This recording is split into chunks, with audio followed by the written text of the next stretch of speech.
16-year-old daughter was learning to drive, and to my surprise, I was truly enjoying the process. I was not afraid for our safety, which is unusual because I avoid adventures of all types. My idea of a thrill is swiping the little pillows off the first-class airline seats on my way to coach. In our encapsulated Subaru blue world, Emily was especially well-behaved. She was very cautious, her eyes did not leave the road, and she did not even ask to turn on the radio. Our cell phones were turned off and stowed in the glove compartment. As a show of confidence, I crossed my leg and commented on the passing scenery, hoping to telegraph just how relaxed I felt. Emily asked, "Why do I need the turn signal when I am already in a turning-only lane?" I told her it's good citizenship to make your intentions known. I told her lack of clarity might be construed as hidden agenda. I told her this could cause confusion and sometimes even grief. Privately, I recalled the middle school cheating incident.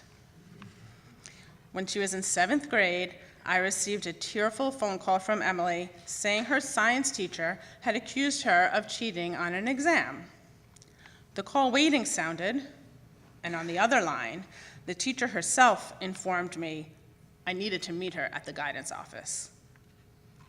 I sped across town and entered the school where some of Emily's friends passed me in the hall, giving me the big eyes. In the office of her guidance counselor, my strong and stoic child was nearly incoherent. Scientific formulas were inked in bold black Sharpie on both her hands and up the inside of her left arm. Her explanation was that she did it to study. I often did the exact same thing for the subjects that gave me the most trouble, those that called for rote memorization rather than understanding content. Written on my skin, the incomprehensible became part of me for a day or two and would adhere just long enough to get me through the test. I never suggested that Emily do this, but her instinct to do so was completely familiar to me. On the day of the cheating incident, Emily had worn a short-sleeved shirt. She did not try to hide the marks or wash them off at the lab sinks in the classroom. I told the teacher that I didn't believe she intended to cheat. She was just very careless in not washing off the ink. However, I agreed that my daughter was clearly guilty of the appearance of impropriety. Her carelessness alone warranted the test grade of 0, the punishment the teacher planned. My response did not satisfy the teacher. She really wanted me to admit that my daughter was cheating and seemed to want to punish me as well as Emily.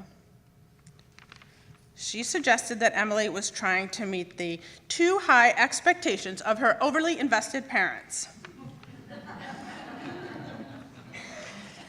I didn't buy it.